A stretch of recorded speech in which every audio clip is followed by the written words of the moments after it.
Pakistan coast guards نے team نے گوادر کے علاقے میں کارروائی کرتے ہوئے منشیات کی بیرون ملک اسمگلنگ کی بڑی کوشش ناکام بنا دی۔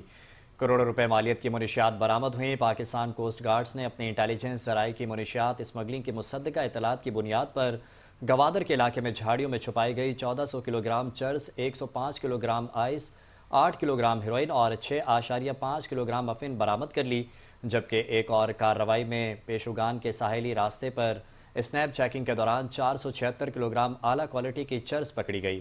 خدشہ ہے کہ یہ منشیات سمندر کے راستے بیرون ملک اسمگل ہونا تھی۔ پکڑی جانے والی منشیات کی عالمی مارکیٹ میں مالیت 134.34 ملین ڈالر کے لگ بھگ ہے۔